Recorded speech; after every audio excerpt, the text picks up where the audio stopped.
हे बघा, ज्ञानेश्वरीताई मुंडे या माऊलीनं प्रत्येक वेळी जाऊन त्या ठिकाणी माझ्या मिस्टरचं काय झालं 21 ऑक्टोबर 2023 पासून हे ती जे आहे माऊली एकटीच लढते आणि त्या माऊलीचा भाऊ एक सतीश फड म्हणून दोघंच लढत आहेत.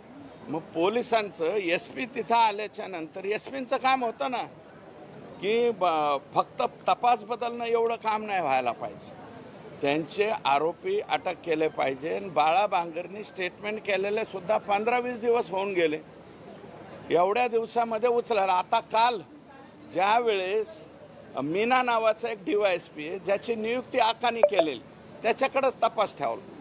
तो काय तपास करणार?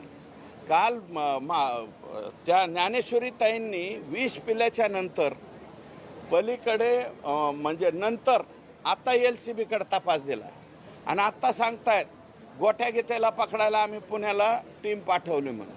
आतापर्यंत ज्या दिवशी बाळा बांगरनी स्टेटमेंट केलं त्या दिवसापासून हे लोक फरार झाले.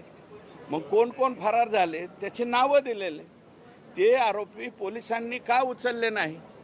अजूनही पोलीस दलामध्ये म्हणजे जी LCB आहे LCBमध्ये सुद्धा यांची नावं घेतलेली आहेत पूर्वी.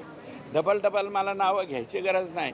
मग त्या SPंनी हे जे पोलीस दलातले अधिकारी डायरेक्ट सगळ्यांशी कॉम्प्रोमाइज कसं होईल आणि याच्यामधली ही जी गुंड टोळी आहे हिला मदत कसं होईल असे काम करणारे काही कर्मचारी पोलिसांमध्ये आहेत.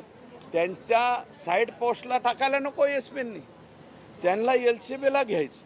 त्यांना फक्त परळीतून काढायचं. नंतर सगळीकडे लक्ष ठेवायला हे लोकांचे मोबाईल जर चेक केले तर हे किती वेळ पोलीस दलाचं काम करण्यापेक्षा ह्या आका कंपनीचं काम करतात हे उघड होईल.